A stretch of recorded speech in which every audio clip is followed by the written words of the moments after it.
Welcome to Easy Engineering. So guys, welcome to our channel Engineering Hub. तो आज हम electromagnetic theory का part 5 करेंगे और इस पार्ट 5 में हम क्वेश्चन एंड आंसर्स डिस्कस करेंगे इलेक्ट्रोमैग्नेटिक थ्योरी पर। तो जिसने भी अभी तक पहले पार्ट्स नहीं देखे इलेक्ट्रोमैग्नेटिक थ्योरी पर, तो वो देख ले तो उन्हें क्वेश्चन अच्छे से समझ आएंगे। तो आज हम कुछ क्वेश्चंस डिस्कस करेंगे। सो क्वेश्चन नंबर 1 है हमारा, the temperature of a body at any point changes at t equals to 4x square plus 3y square minus 2z square. So calculate the temperature gradient at 1 2 3. तो अब हम इसके अंदर हमें क्या कैलकुलेट करना है, टेम्परेचर ग्रेडियंट। तो टेम्परेचर ग्रेडियंट कैलकुलेट करना है एट 1 2 3 पर। तो जो हमारा टेम्परेचर ग्रेडियंट होता है वो डाइवर्जेंस नहीं, डेल डॉट टी होता है। जहाँ पर जो हमारा टी होता है वो एक स्केलर फंक्शन होता है और ग्रेडियंट हमेशा एक स्केलर फंक्शन पर अप्लाई होता है और रिजल्ट में हमें एक वेक्टर फंक्शन मिलता है। तो हम डेल डॉट टी करेंगे। डेल होता है del by del X I cap, del Y J cap, del by del Z K cap, और टी हमारा 4x square plus 3y square minus 2z square. तो हम इस पूरे को पार्शियली डिफ्रेंशिएट करेंगे विद रिस्पेक्ट टू एक्स, यहाँ पर विद रिस्पेक्ट टू वाई और विद रिस्पेक्ट टू जेड। तो ये सब करने के बाद जो हमारा आंसर आएगा पार्शियल डिफ्रेंशिएशन, जैसे कि यहाँ पर हमें विद रिस्पेक्ट टू जेड करना है तो हम इनको कांस्टेंट ट्रीट करेंगे और ये ज़ीरो हो जाएगा, और -2z को हम करेंगे तो ये -4z आ जाएगा। तो ऐसे हम पार्शियल डिफ्रेंशिएट करेंगे तो हमारे पास ये आंसर आ जाएगा 8x आई कैप प्लस 6y जे कैप माइनस 4z के कैप। तो यहाँ पर हमारा टेम्परेचर ग्रेडियंट निकाला है, क्योंकि हमारा जो टेम्परेचर ग्रेडियंट है हमेशा वो एक स्केलर फंक्शन में निकलता है और रिजल्ट हमें एक वेक्टर फंक्शन मिलता है। तो हमें क्वेश्चन के अंदर गिवन था कि हमें 1 2 3 पर निकालना है, तो यहाँ पर x का वैल्यू 1, y का वैल्यू 2 और z का वैल्यू 3 हो जाएगा। तो हम इनको पुट करेंगे वैल्यूज़। तो जो हमारा टेम्परेचर ग्रेडियंट आएगा उसका वैल्यू होगा 8 आई कैप प्लस 12 जे कैप माइनस 12 के कैप। तो ये हमारा टेम्परेचर ग्रेडियंट का वैल्यू होगा। इसके बाद हमारा क्वेश्चन आता है प्रूव दैट। तो prove that del dot r cube r vector equals to 3r cube where r vector equals to xi cap plus yj cap plus zk cap। तो हमें इनको इक्वल प्रूफ करना है। तो हम LHS में देखते हैं, जो हमारा ये डेल है इसका वैल्यू होता है ये, और जो हमारा आर वेक्टर है उसका वैल्यू हमें गिवन है। तो जो हम आर है इसका जो मैग्नीट्यूड होता है किसी भी वेक्टर का वो होता है under root X square plus Y square plus Z square. तो आर हमारा वो हो गया, और आर टू द पावर जो हमारा 3 है वो हमने 3/2 कर दिया। तो ये सारी वैल्यूज़ हमने यहाँ लिख दी। तो फ्रॉम इक्वेशन 1 तो हमने वैल्यूज़ पुट कर दी और इसको फिर हमने सॉल्व करा।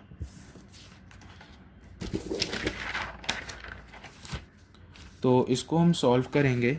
तो सबसे पहले del by del X square plus Y square plus Z square की पावर 3/2 आई कैप। तो जैसे हमने पहले वाले क्वेश्चन में करा था तो हम ऐसे सिंपली मल्टीप्लाई कर देंगे। तो सबसे पहले जैसे कि हम इन दोनों को मल्टीप्लाई करेंगे, मतलब ये वाली पूरी टर्म हम यहाँ लिख देंगे और फिर हम और ये वाली टर्म यहाँ, ये वाली टर्म यहाँ, फिर उनको पार्शियली डिफ्रेंशिएट करेंगे। जैसे कि मैंने ये यहाँ सारे ये टर्म्स लिख दिए हैं और डॉट जो हमारा आर वेक्टर था। तो इन सब को पार्शियली डिफ्रेंशिएट करने के बाद हमारा ये आंसर आ गया था। तो फिर इन सब को सॉल्व करने के बाद हमने कॉमन लेने के बाद 3x square plus Y square plus Z square की पावर हाफ को हमने कॉमन ले लिया और ये हमारा ब्रैकेट में आ गया x I cap plus Y J cap plus Z K cap. तो हम इसको डॉट प्रोडक्ट करेंगे जो हमारा आर वेक्टर था। तो डॉट प्रोडक्ट में आई डॉट आई हमेशा मल्टीप्लाई होता है, तो ये हमारा x square plus Y square plus Z square आ जाएगा। तो अब हम इसको प्लस करेंगे तो 1/2 + 1 3/2 होता है। तो ये 3r क्यूब आ गया। तो हमें जो हमारा RHS था 3r क्यूब वो था हमारा ये, तो हम LHS में भी वही आ गया हमारा सॉल्व करके। तो हैंस प्रूव्ड। ये सिंपली हमें पार्शियल डिफ्रेंशिएशन करना हमें आना चाहिए, तभी हम इस क्वेश्चन को सॉल्व करेंगे। वो भी मैंने पहले पार्ट्स में बताया था। बेसिकली जैसे कि हम यहाँ ये करेंगे तो ये पूरा फंक्शन है, तो 3/2 हम ले लेंगे X square plus Y square plus Z square half. तो यहाँ पर ये तो कांस्टेंट होंगे, फिर हम एक्स को ही करेंगे क्योंकि विद रिस्पेक्ट टू हम एक्स कर रहे हैं। तो 2x आएगा, आई कैप यहाँ से 2 कैंसिल होकर ये 3 ऐसे आ जाएगा, सब में ऐसे हो जाएगा।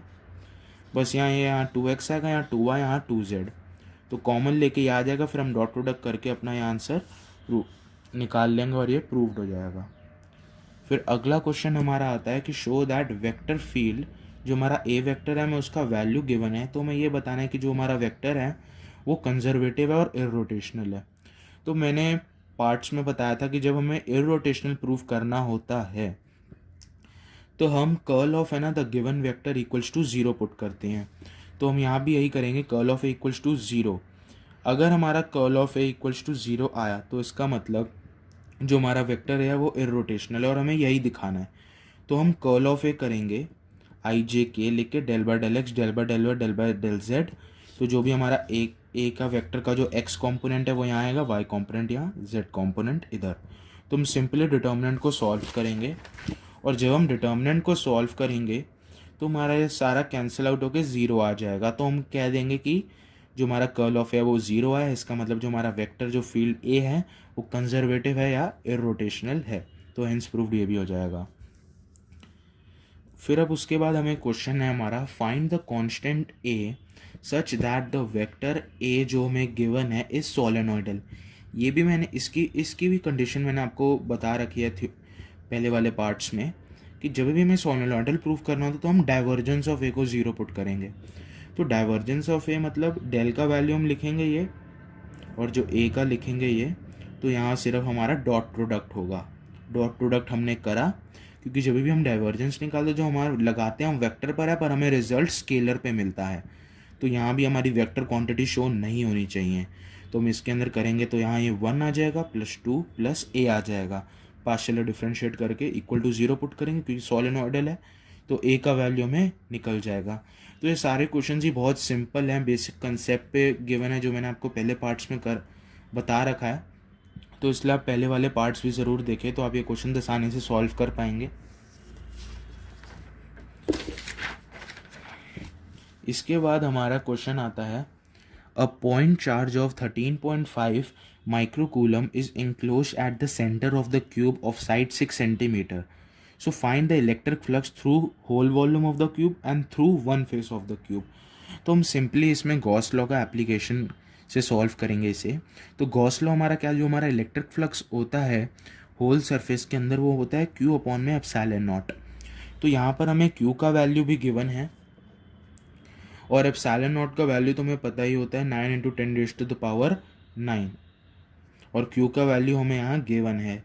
तो जो हमारा इलेक्ट्रिक फ्लक्स होता है सबसे पहले हमें थ्रू होल वॉल्यूम में निकालना है, मतलब पूरे उसमें। तो Q अपॉन में एप्सिलॉन नॉट डायरेक्टली हम कर लेंगे और हमारा आंसर आ जाएगा। अब जब हमें through one face of the cube निकालना होता है तो हम सिंपली जो भी हमारा इलेक्ट्रिक फ्लक्स है वो Q/6 एप्सिलॉन नॉट कर देंगे और हम अपना आंसर निकाल लेंगे। यहाँ पर जो हमें गिवन है साइड 6 सेंटीमीटर, इसका कोई यूज़ नहीं है, सिर्फ कंफ्यूज करने के लिए दे रखा है। यहाँ हम सिंपल गॉस लॉ लगाएंगे क्योंकि गॉस लॉ का कहता है कि जो होल जो हमारा पूरा वॉल्यूम होता है उसके अंदर जितना भी चार्ज एंक्लोज्ड होता है अपॉन में एप्सिलॉन नॉट टाइम वही हमारा इलेक्ट्रिक फ्लक्स होता है। तो इलेक्ट्रिक फ्लक्स हमें निकालना है थ्रू द होल वॉल्यूम में Q/एप्सिलॉन नॉट और यहाँ पर हम through one face of the cube निकालेंगे। तो पहले तो हम थ्रू द होल वॉल्यूम में Q/एप्सिलॉन नॉट, अगर हमें एक फेस में निकालना है तो वो हमेशा हमारा कम निकलेगा। तो इसलिए जो होल जितने भी क्यूब के अंदर फेसेस होते हैं वो जैसे कि हमारे 6 होते हैं तो इसलिए हम Q/6 एप्सिलॉन नॉट कर देंगे क्योंकि अगर हमें एक फेस से निकालना है। तो अगर हम यहाँ पर देखेंगे तो हमने Q/6 एप्सिलॉन नॉट कर दिया, वो कम होगा यहाँ पर इलेक्ट्रिक फ्लक्स, आप देख सकते हैं। तो ये थ्रू वन फेस होता है। सिंपली गॉस लॉ की एप्लीकेशन पर ये क्वेश्चन था। ये क्वेश्चन 12th में भी हम कर चुके हैं। तो हम आगे बढ़ते हैं। तो अब हमारा क्वेश्चन आगे बढ़ते हैं, ये तो वही पेज था। तो अब हमारा ये क्वेश्चन आता है कि calculate the electric field intensity due to a spherical charge distribution given by rho की वैल्यू में ρ0 1 - r³ अपॉन में a³, जहाँ पर हमारा r <= a और 0 गिवन है जब हमारा r > a हो। तो a हमारा जो है रेडियस ऑफ द स्फीयर है। तो पहला पार्ट क्या हमें एट द पॉइंट इनसाइड पे निकालना है और आउटसाइड द डिस्ट्रीब्यूशन। तो इस वाले क्वेश्चन को भी मैं पहले पार्ट्स में डिस्कस कर चुका हूँ, पर मैं इसे एक बार और बता देता हूँ। तो इसके अंदर सबसे पहले अगर हम देखते हैं आर इज़ लेस देन ए पे, तो इलेक्ट्रिक फील्ड पूरे हमें उसका निकालना है। तो 0 टू आर हम इंटीग्रेट करेंगे डी ई। तो इलेक्ट्रिक फील्ड का फॉर्मूला होता है क्यू अपॉन में 4 pi epsilon naught R square. तो यहाँ हम डी क्यू अपॉन में 4 pi epsilon naught R square लिखेंगे और आर कैप लिखेंगे, क्योंकि वेक्टर को रिप्रेजेंट कर रहे हैं मैग्नीट्यूड इनटू उसका यूनिट वेक्टर से करेंगे जो उसका डायरेक्शन बताता है। तो फिर हम 1 अपॉन में 4 पाई एप्सिलॉन नॉट को बाहर ले लेंगे और डी क्यू को हम रो एस डी एस यहाँ लिख सकते हैं, क्योंकि ये मैं पहले भी बता चुका हूँ कि जो भी डी क्यू होता है हम उसे 3 फॉर्म्स में लिख सकते हैं, रो एल डी एल, रो एस डी एस और रो वी डी वी। यहाँ हम इलेक्ट्रिक फील्ड एक स्फीयर की बात करें तो हम यहाँ सरफेस से कर देते हैं रो एस डी एस, और रो का वैल्यू में गिवन है, इसलिए हम यहाँ इसको इसलिए कर रहे हैं ताकि हम रो का वैल्यू यहाँ पर सब्स्टिट्यूट कर सकें। और जो डी एस है, अब जैसे कि अब डी एस है, ये मुझे स्फीयर गिवन है, तो स्फीयर का जो सरफेस एरिया होता है वो 4 पाई आर स्क्वायर होता है। तो मैंने पहले भी समझा रखा है, अगर ये स्फीयर है और मुझे डी एस का वैल्यू निकालना है, तो डी एस को हम 4 pi R square D are भी लिख सकते हैं, क्योंकि अगर ये स्मॉल सरफेस, अगर हम इसको पूरी, ये सरफेस तो एस है, ये स्मॉल एक सरफेस है मतलब डी एस, तो और सरफेस ऑफ द क्यूब के सरफेस ऑफ द स्फीयर होता है 4 पाई आर स्क्वायर। तो इस छोटी सी क्वांटिटी को अगर हम डी एस लिखे तो 4 pi R square D are लिख देंगे, क्योंकि एस हमारा होता है 4 पाई आर स्क्वायर। तो जो भी इसका जो रेडियस होगा पूरे का, तो हम इसको डी आर से कर देंगे ताकि जो हमारी स्मॉल क्वांटिटी है वो सेम रहे। तो यहाँ भी हम 4 pi R square D are लिख देंगे। आर स्क्वायर हमारा कैंसिल हो जाएगा, 4 पाई को हम बाहर निकाल कर वो भी कैंसिल आउट हो जाएगा। रो नॉट कॉन्स्टेंट है, उसको बाहर निकाल के ये रो नॉट अपॉन में epsilon naught 0 to R 1 minus R cube upon में ए क्यूब डी आर हो जाएगा ये। तो हम इसको फिर सॉल्व करेंगे, इंटीग्रेट करेंगे with respect to R, 0 to R value put करेंगे तो ये हमारा आंसर आ जाएगा। ये R is less than A पर होगा, क्योंकि जो हमारा ए है वो रेडियस ऑफ द स्फीयर के इक्वल है। तो अब हमें जैसे कि हमारा क्या निकालना है, आर जो है हमारा लेस देन ए है, तो हमारा जो इसके अंदर ऑब्जर्वेशन पॉइंट है वो हमारा ए है, पर हमें हमेशा आर की कंडीशन पर देना है, क्योंकि जो हमारा ए है वो तो हमारा रेडियस ऑफ स्फीयर है, पर जब भी हम इंटीग्रेट करेंगे वो हमें आर की टर्म्स में करना पड़ेगा, क्योंकि ए को हम एक ऑब्जर्वेशन पॉइंट की तरह ले रहे हैं। पर जो हम कंडीशन लगाएंगे, लिमिट्स पुट करेंगे वो आर, क्योंकि जो मेरा आर है, पहली बात तो आर मेरा यहाँ होगा, फिर यहाँ होगा, फिर यहाँ होगा, तो जहाँ पर भी मुझे पॉइंट पे निकालना होता है वो मेरा आर है, तो मुझे आर पे निकालना है यहाँ। फिर सेकंड, तो जब भी मेरा आर मेरा लेस देन ए है, मतलब जो मुझे आर दे रखा है वो ए के अंदर है, क्योंकि ए मेरा रेडियस ऑफ स्फीयर है यहाँ गिवन है, तो 0 टू आर ही मैं पुट करूँगा यहाँ। तो are is less than A पर मेरा यह आंसर आ जाएगा। तो जब मेरा आर इक्वल टू ए होगा तो मैं क्या करूँगा, इसको फिर से पूरा इंटीग्रेट करूँगा और यहाँ पर मैं आर का वैल्यू ए पुट कर दूँगा। हमें ये गलती नहीं करनी कि हम आर का वैल्यू ए यहाँ पुट कर दें। अगर हम आर का वैल्यू ए पुट यहाँ कर देंगे तो हमारा आंसर पूरा गलत आ जाएगा। तो पहले हमें इसको पूरा इंटीग्रेट करना पड़ेगा, फिर जो भी हमारा ये आंसर आएगा इसमें हम आर इक्वल टू ए डालेंगे और आर इक्वल टू ए पर भी हमारा आंसर निकल जाएगा, क्योंकि यहाँ पर r is less than equal to a पर हमें कंडीशन ये सेम दे रखी है। तो पहले हम पूरा इंटीग्रेट करेंगे और आर इज़ लेस देन ए और आर इक्वल टू ए पर हम अपना आंसर निकालेंगे। तो ये हमारा लेस देन ए पर आंसर है, इक्वल टू ए पर आंसर है, और ये लेस देन ए पर आंसर है। फिर हम निकालेंगे when R greater than equal to 0 है। तो ये हमें बात ध्यान रखनी कि जब भी जो हमारा electric field will be same होगा as that on the surface. तो जब भी हमारा ये स्फीयर है, इलेक्ट्रिक फील्ड हमें यहाँ निकालना है, उसका वैल्यू उतना ही होगा जितना इलेक्ट्रिक फील्ड सरफेस पर है। तो इलेक्ट्रिक फील्ड हमने सरफेस पर हमने ये निकाल लिया है, तो जो भी हमारा बाहर भी क्या होगा, कहीं पर भी हमारा इलेक्ट्रिक फील्ड उसी के इक्वल हो जाएगा। तो अब यहाँ रो नॉट का वैल्यू हमें 0 दे रखा है, तो अब यहाँ 0 पुट करके जो हमारा इलेक्ट्रिक फील्ड होगा वो भी 0 आ जाएगा, क्योंकि यहाँ हमें कंडीशन दे रखी है। अगर यहाँ हमारा rho is equal to rho naught given होता तो ये दोनों वैल्यू सेम आ जाती, पर यहाँ 0 गिवन था तो इसलिए हमारा इलेक्ट्रिक फील्ड भी 0 आया। Next question, a positive charge of 1.5 microcoulomb is moving with a speed of 2 into 10 raised to power 6 meter per second along positive x-axis. A magnetic field B equals to 0.2 j cap plus k cap acts in the space. Then find Lorentz force acting on the charge and work done by the force on the charge. तो अब हमें यहाँ पर दो चीज़ें निकालनी है, पहले तो लॉरेंट्स फोर्स और फिर work done by the force on the charge. तो लॉरेंट्स फोर्स हमारा होता है Q into E plus Q into V cross B, electric force plus magnetic force on a moving charge. तो यहाँ पर हमें इलेक्ट्रिक फील्ड वैल्यू गिवन 0 दे रखा है, कुछ दे नहीं रखा, तो हम 0 लेंगे। तो सिंपली हम Q हमें गिवन है V, अब जैसे कि यहाँ पर हमें V है 2 into 10 raise to the power 6 meter per second along positive x axis. तो वेक्टर फॉर्म में अगर हम इसे कन्वर्ट करें तो 2 इंटू 10 रेज पर 6 आई कैप होगा, क्योंकि यहाँ पर हमें क्रॉस प्रोडक्ट करना है तो हम वेक्टर की क्वांटिटीज़ को लेके चलेंगे। अब क्योंकि बी जो है हमें 0.2 जे कैप प्लस 0.2 के कैप गिवन है, तो जो हम लॉरेंट फोर्स लगा लेंगे Q into plus Q into V cross B, ये तो 0 है, तो Q into V cross B में ये क्यू हो गया, ये हमारा वी वेक्टर फॉर्म में ये हो गया क्रॉस बी। तो जो क्रॉस प्रोडक्ट होता है हम हमेशा आई डॉट जे और आई डॉट के में लगाते हैं, तो आई डॉट जे तो के कैप हो जाता है और आई डॉट के जो होता है हमारा माइनस जे कैप होता है। तो सिंपली मल्टीप्लाई करके हम क्रॉस प्रोडक्ट करेंगे, फिर इसको सिंपल मल्टीप्लिकेशन है ये। तो यहाँ पर मैंने इसको वेक्टर के अंदर इसलिए क्योंकि यहाँ मुझे क्रॉस प्रोडक्ट करना था, इसलिए मैंने इसको वेक्टर फॉर्म में लिखा और क्रॉस प्रोडक्ट करा, ठीक है। तो ऐसा नहीं कि जैसे कि अब मैं इसको अगर इसके मैग्नीट्यूड में लिखता तो अंडर रूट ए 0.2 स्क्वायर प्लस 0.2 का होल स्क्वायर करता, पर यहाँ मुझे क्रॉस प्रोडक्ट गिवन था, इसलिए मैंने यहाँ पर इनकी वेक्टर फॉर्म में ही लिखा इनको और क्रॉस प्रोडक्ट करा। फिर मेरे पास फोर्स क्या आया 0.6 के कैप माइनस 0.6 जे कैप। अब इसे मैं मैग्नीट्यूड में कर सकता हूँ, अंडर रूट 0.6 का होल स्क्वायर प्लस माइनस 0.6 का होल स्क्वायर, तो अंडर रूट 0.36 आएगा। तो जो मेरा फोर्स होगा, जो नेट फोर्स का मैग्नीट्यूड 0.6 न्यूटन होगा। तो मैंने इसको ऐसे सॉल्व करा।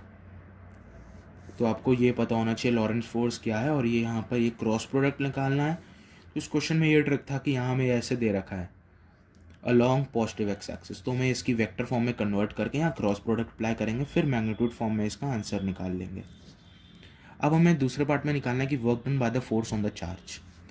अब यहाँ पर हमारे पास इलेक्ट्रिक फील्ड तो हमें गिवन नहीं है, तो अगर हमारा चार्ज मूव कर रहा है पर इलेक्ट्रिक फील्ड तो हमें गिवन नहीं है, तो हम इसके अंदर वर्क कैसे निकालेंगे? तो हम इसके अंदर जो है हमारा वर्क निकल ही नहीं पाएगा, क्योंकि जो हमारा चार्ज जब मूव कर रखा है तो उस पर मैग्नेटिक फील्ड अप्लाई हो रहा है, और जो हमारा वेलोसिटी है जहाँ पर हमारा चार्ज मूव कर रहा है वो पॉजिटिव एक्स में है, और जो मैग्नेटिक फील्ड और वाई और जेड में है। तो अगर हम देखें तो वो परपेंडिकुलर हैं वेलोसिटी और मैग्नेटिक फील्ड। सो जो हमारा चार्ज होगा वो एक सर्कुलर ट्रैजेक्टरी को फॉलो करेगा। अगर हमारा चार्ज एक सर्कुलर ट्रैजेक्टरी को फॉलो कर रहा है तो जो उसका नेट डिस्प्लेसमेंट होगा वो 0 होगा। तो अगर हम वर्क डन निकालें बी डॉट डी आर का इसमें लूप में, तो वो 0 आएगा, क्योंकि नो नेट डिस्प्लेसमेंट। और यहाँ पर हम बी डॉट डी आर इसलिए कर रहे हैं क्योंकि इलेक्ट्रिक फील्ड तो हमें यहाँ गिवन नहीं है, हमें सिर्फ मैग्नेटिक फील्ड गिवन है चार्ज पर, और यहाँ पर जो हमारा वेलोसिटी है परपेंडिकुलर टू मैग्नेटिक फील्ड है, तो एक सर्कुलर ट्रैजेक्टरी फॉलो करेगा जिसमें हमारा नेट डिस्प्लेसमेंट 0 होगा। तो इसलिए hence the magnetic field does no net work. तो जो हमारा वर्क डन होगा by the force on the charge वो 0 होगा। अगर हमें यहाँ इलेक्ट्रिक फील्ड गिवन होता तो हम उसकी मेथड से निकालते, पर यहाँ सिर्फ मैग्नेटिक फील्ड ही एक्ट हो रहा है और वो भी परपेंडिकुलर है उसके डायरेक्शन ऑफ वेलोसिटी के। तो जो नेट डिस्प्लेसमेंट 0 होगा, वर्क डन हमारा 0 आएगा। अब हम नेक्स्ट क्वेश्चन पर बढ़ते हैं। तो justify the statement that an extra charge given to a conductor always resides on the surface. अब हमें बताना है कि जब भी हम एक एक्स्ट्रा चार्ज सप्लाई करें एक कंडक्टर को, तो हमेशा वो उसकी सरफेस पर रिसाइड होगा। मतलब ये हमारा अगर एक कंडक्टर है और अगर हम इसे एक एक्स्ट्रा चार्ज सप्लाई करें तो वो इसका एक सरफेस पर ही होगा, इनसाइड नहीं होगा। ये हमें जस्टिफाई करना है, ऐसा क्यों? तो अगर हम ये लेके चलें कि जब भी हम एक एक्स्ट्रा चार्ज सप्लाई करें एक कंडक्टर को और अगर वो इनसाइड होता है, अगर हम मान लें कि जो भी हमने एक्स्ट्रा चार्ज सप्लाई करा है वो इनसाइड है, तो इससे क्या होगा? तो जब भी अगर हमारा एक्स्ट्रा चार्ज अगर हम सप्लाई करें कंडक्टर पे और वो सेंटर में रिसाइड करे, तो जो हमारा net electric field inside a conductor होगा वो ज़ीरो नहीं होगा बाय गॉस लॉ। पर हमने ये पढ़ा था इलेक्ट्रोस्टैटिक कंडीशन में कि electric field inside a conductor zero होता है। तो अगर हमारा चार्ज एक कंडक्टर के अंदर रिसाइड करता है तो इलेक्ट्रिक फील्ड ज़ीरो नहीं होगा बाय गॉस लॉ। और अगर हमारा कंडक्टर के अंदर इलेक्ट्रिक फील्ड ज़ीरो नहीं होगा तो इलेक्ट्रॉन्स का मोशन होगा और इलेक्ट्रॉन्स के मोशन की वजह से करंट कॉन्स्टिट्यूट होगा और इलेक्ट्रोस्टैटिक कंडीशन के अंदर करंट कॉन्स्टिट्यूट नहीं होता। तो ये रिज़ल्ट हमारा कैंसल आउट हो जाएगा। इसीलिए जब अभी हम एक्स्ट्रा चार्ज सप्लाई करें कंडक्टर पर तो वो उसकी सरफेस पे होगा, इनसाइड नहीं होगा, क्योंकि हमारा इलेक्ट्रिक फील्ड ज़ीरो नहीं होगा बाय गॉस लॉ। तो मैंने यहाँ लिखा था कि a charge will always reside on the surface as that's the only place left, because if the charge resides inside the surface, then by Gauss law the field inside the conductor, the electric field will not be zero। तो जो हमारा electrostatic condition होगा वो false proved हो जाएगा, इसीलिए हमारा charge होता है वो सरफेस पर ही रिसाइड करता है कंडक्टर की। तो ये था इसका आंसर। तो अब हम नेक्स्ट क्वेश्चन को देखते हैं। Distinguish between conduction and displacement current.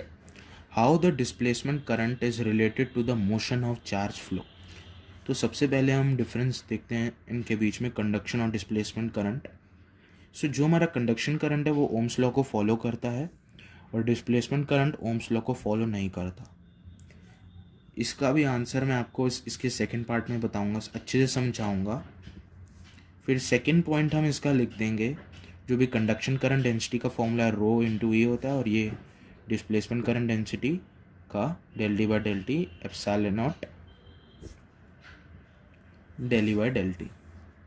तो इनका फॉर्मूला लिख दिया। तो ये हमारा जो कंडक्शन करंट होता है एक्चुअल करंट होता है और डिस्प्लेसमेंट करंट हमारा एक अपेरेंट करंट होता है as it is produced by the time varying electric field, not by the charge flow. अब हमें सेकेंड पार्ट के अंदर यही प्रूव करना है कि how the displacement current is related to the motion of charge flow. जबकि अगर हम देखें कि जो डिस्प्लेसमेंट करंट है वो प्रोड्यूस होता है टाइम वेरिंग इलेक्ट्रिक फील्ड में। तो अगर हम एक कैपेसिटर की प्लेट के अंदर बात करें तो यहाँ कैपेसिटर की प्लेट्स के अंदर हमारा चार्ज फ्लो नहीं होता, पर कैपेसिटर की प्लेट्स में हमारा यहाँ पर चार्ज ऐसे स्टोर हो जाता है। तो एक इलेक्ट्रिक फील्ड कॉन्स्टिट्यूट हो जाती है यहाँ पर, जो कि टाइम के साथ वेरी करती है।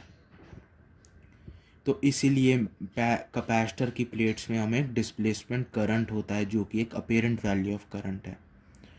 तो यहाँ तो अगर हम देखें सर्किट के अंदर वायर्स में तो हमारा करंट फ्लो होगा, पर यहाँ पर हमारा डिस्प्लेसमेंट करंट फ्लो होता है। तो जो नेट करंट हम लेते हैं IC plus ID, conduction current plus displacement current. इसीलिए कैपेसिटर जो हमारा होता है वो DC करंट को नहीं आउटपुट में देता, वो हमेशा आउटपुट में AC ऑल्टरनेटिंग करंट को ही देता है। तो ये भी हम इसके डिफरेंस के अंदर लिख सकते हैं, मतलब डिफरेंस के अंदर नहीं, हम एक कंसेप्ट है कि जो हमारा डिस्प्लेसमेंट करंट की वजह से ही जो हमारा कैपेसिटर की प्लेट्स हमेशा कैपेसिटर AC करंट को अलाउ करता है, DC करंट को अलाउ नहीं करता। इसलिए हम यहाँ कह देते हैं कि ये ओम्स लॉ को फॉलो करता है कंडक्शन करंट और ये ओम्स लॉ को फॉलो नहीं करता, क्योंकि ओम्स लॉ बेसिकली हमारा चार्ज की मूवमेंट की वजह से होता है, पर डिस्प्लेसमेंट करंट में चार्ज की मूवमेंट नहीं होती, बल्कि इलेक्ट्रिक जो फील्ड होती है उसका वेरिएशन की वजह से हमारा डिस्प्लेसमेंट करंट होता है। इसलिए हमने यहाँ लिखा ओम्स लॉ फॉलो करता है और ये ओम्स लॉ फॉलो नहीं करता। अब सेकेंड पार्ट के अंदर हमें दिखाना है कि जो हमारा डिस्प्लेसमेंट करंट वो related to the motion of charge flow, जबकि जो हमारा डिस्प्लेसमेंट करंट तो चार्ज के मोशन के पे डिपेंडेंट है ही नहीं। हमारा डिस्प्लेसमेंट करंट इलेक्ट्रिक फील्ड की वेरिएशन पे डिपेंडेंट है, क्योंकि कैपेसिटर की प्लेट्स में हमारा चार्ज तो स्टोर हो जाता है पर चार्ज का फ्लो नहीं होता, तो कंडक्शन करंट ज़ीरो है यहाँ। तो एम्पियर्स लॉ की यही एक लिमिटेशन आ जाती है कि वहाँ पर कंडक्शन करंट ज़ीरो, तो एक लूप के अंदर बी डॉट डी एल हमारा ज़ीरो आ जाता है, जो कि एम्पियर्स लॉ का लिमिटेशन भी हो जाता है। तो अगर हम इसको एक प्रूफ करें कि जो कंडक्शन करंट होता है वो D Q by D T होता है, और for a parallel plate capacitor capacitance होता है epsilon naught A by D and C is equals to Q by V. तो यहाँ पर क्यू की जगह हम सी भी लिखेंगे, सी को बाहर लेंगे, डी बाई डी, सी की जगह epsilon naught A by D D V by D T, और हमें पता है E vector V by D होता है, तो हम इसकी जगह वैल्यूज पुट करेंगे epsilon naught A D by D T और ए को वहाँ लेके, तो ये हमारा I C by A epsilon naught D by D T, तो जे डी हमारा del D by del T हो जाएगा। तो ये हमारा डिस्प्लेसमेंट करंट का डेंसिटी ये होता है। तो इसको हम देखें जो हमारा डिस्प्लेसमेंट वेक्टर होगा उसका वैल्यू ये निकल आता है। तो हम यहाँ से देखें जो हमारा डिस्प्लेसमेंट वेक्टर का वैल्यू है वो इलेक्ट्रिक फील्ड पे डिपेंडेंट है, ना कि चार्ज फ्लो पे। फ्लो ऑफ चार्ज पे डिपेंडेंट नहीं होता। जो यहाँ पर हमें ये दे रखा है कि displacement related motion of charge पे डिपेंडेंट होता है हमारा डिस्प्लेसमेंट करंट। जैसे कि यहाँ पर जो हमारा कैपेसिटर में चार्ज स्टोर होगा, क्योंकि चार्ज स्टोर होगा उसी वजह से हमारा इलेक्ट्रिक फील्ड कॉन्स्टिट्यूट होगा, तो इसलिए डिस्प्लेसमेंट करंट हमारा चार्ज पे, पर जो motion of the charge flow पे नहीं होता। तो हम इसको अगर हम देखें तो कहें कि जो हमारा डिस्प्लेसमेंट करंट है वो एप्सिलॉन नॉट ई की रिलेशन को फॉलो करता है। तो जो चार्ज स्टोर होता है कैपेसिटर की प्लेट्स में, तो इसके बीच में ही हमारा डिस्प्लेसमेंट करंट कॉन्स्टिट्यूट होता है, और इसी मेथड ने हमारा एम्पियर्स लॉ के लिमिटेशन को रूल आउट करा था। ये मैंने पहले पार्ट्स में भी अच्छे से समझा रखा है, और इसी क्वेश्चन के अंदर जब हमें प्रूव करना था कि जो डिस्प्लेसमेंट करंट है is related to the motion of charge flow, तो हम इस रिलेशन से बता सकते हैं कि जो हमारा मोशन ऑफ चार्ज फ्लो से वो डिपेंडेंट नहीं है। हमें रिलेट करना है कि क्या रिलेशन बनता है कि जो हमारा डिस्प्लेसमेंट करंट है वो चार्ज स्टोर जो उसकी डेंसिटी है, क्योंकि अगर हम मैक्सवेल की फर्स्ट इक्वेशन भी देखें तो मैक्सवेल की फर्स्ट इक्वेशन क्या कहता है, is equals to rho upon में एप्सिलॉन नॉट। तो अगर हम दोनों साइड एप्सिलॉन नॉट से मल्टीप्लाई करें तो डाइवर्जेंस ऑफ डिस्प्लेसमेंट वेक्टर हमारा रो आ जाता है। तो यहाँ पर डिस्प्लेसमेंट वेक्टर हमारा चार्ज डेंसिटी पर डिपेंड करता है, चार्ज फ्लो पर नहीं। तो इस रिलेशन से हमें पता लग जाता है कि ये कैसे इसका डिपेंडेंस है चार्ज के ऊपर। तो ये इस क्वेश्चन का आंसर होगा। तो अगर हम ये रिलेशन बता देंगे कि जो हमारा डिस्प्लेसमेंट वेक्टर है एप्सिलॉन नॉट ई से है, तो हमें इसका आंसर भी मिल जाएगा कि कैसे वो रिलेट करता है मोशन ऑफ चार्ज फ्लो से। तो डिपेंडेंस और इंडिपेंडेंस हमें बताना है, तो इस रिलेशन से सब कुछ हमें पता लग जाएगा। या तो हम ये भी बता सकते हैं कि from Maxwell first equation divergence of E row upon में एप्सिलॉन नॉट होता है, दोनों तरफ अगर हम एप्सिलॉन नॉट मल्टीप्लाई करेंगे तो डाइवर्जेंस ऑफ डिस्प्लेसमेंट वेक्टर भी। तो यहाँ डिस्प्लेसमेंट जो है हमारा वेक्टर करंट वेक्टर वो चार्ज डेंसिटी पे डिपेंड करता है, फ्लो पे नहीं। तो हम इससे भी हम बता सकते हैं इस क्वेश्चन को आंसर। तो मैंने आपको ये दो मेथड्स बता दी, या तो हम इससे सॉल्व कर लें या इससे कर लें, बात एक ही है।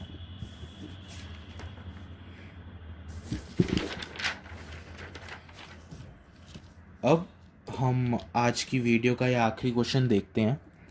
Derive Coulomb's law with the help of Maxwell's first equation.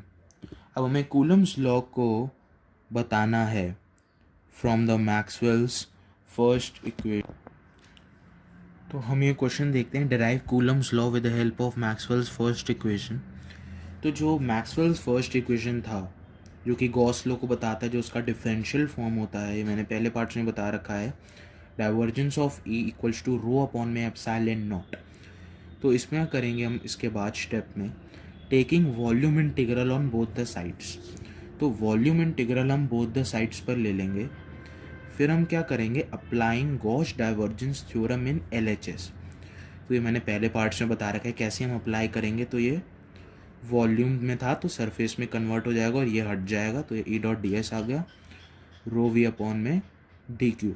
अब मैंने यहाँ ये रो वी डी वी की जगह डी क्यू ए लिखा है, मैं बहुत बार बता भी चुका हूँ, क्योंकि हम rho V D V, rho S D S, rho L D L की जगह हम डी क्यू लिख सकते हैं। तो इसको मैस्टर्स लिख देंगे rho S E dot D S. तो अगर हम पूरी होल वॉल्यूम के अंदर डी क्यू को इंटीग्रेट करें तो पूरी होल जैसे कि वॉल्यूम है उसमें चार्ज है क्यू, तो हम इसको क्यू लिख देंगे और अपॉन में एप्सिलॉन नॉट कांस्टेंट है तो ऐसे आ जाएगा। तो ये हमारा बेसिकली गॉस लॉ का इंटीग्रल फॉर्म होता है। तो हमारा ये क्वेश्चन उसमें आ गया।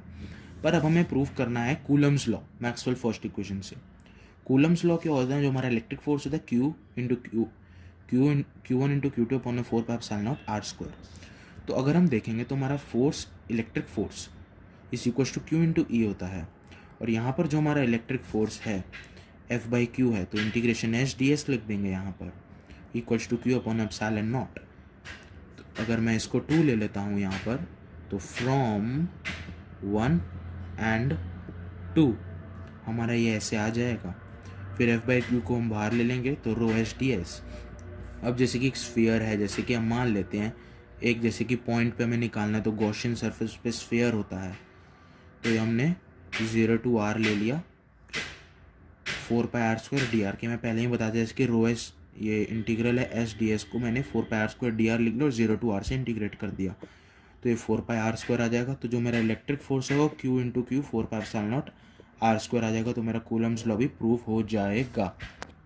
तो यहाँ पर मैंने मैक्सवेल की फर्स्ट इक्वेशन से सबसे पहले गॉस लॉ को इंटीग्रल फॉर्म में कन्वर्ट करा, और फिर उसके बाद मैंने ये electric force Q into E होता है वो वैल्यूज़ मैंने सब्स्टिट्यूट करा, इनको बाहर लिया, और एक स्फीयर के अंदर जैसे कि जो सरफेस है वो मैं कुछ भी ले सकता हूँ, मैंने एक स्फीयर कंसिडर करा है तो उसका 4 pi R square D R होता है।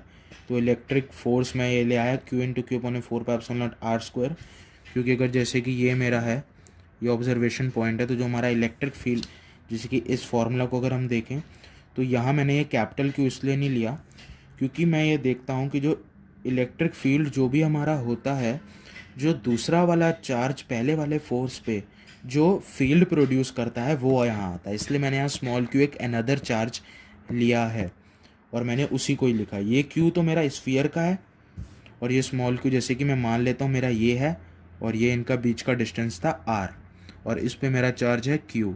तो जो इलेक्ट्रिक फोर्स है Q into Q upon 4 pi epsilon naught R square, ये आ गया। ये एक पॉइंट था और मैंने इसको एक गॉसियन सरफेस लिया स्फेरिकल, इसलिए मैंने यहाँ 4 pi R square D are लिखा, और वैल्यूज़ पहले मैंने इंटीग्रल फॉर्म में लाके इसको रिलेशन को यूज़ करके ये डाला, फिर इसको मैंने इसमें कन्वर्ट कर दिया गॉसियन सरफेस की मेथड से। तो फिर इलेक्ट्रिक फोर्स मेरा निकल आया Q into Q upon 4 pi epsilon naught R square. Coulomb's law मेरा प्रूव हो गया मैक्सवेल की फर्स्ट इक्वेशन से। तो आज की वीडियो को हम यहीं एंड करते हैं।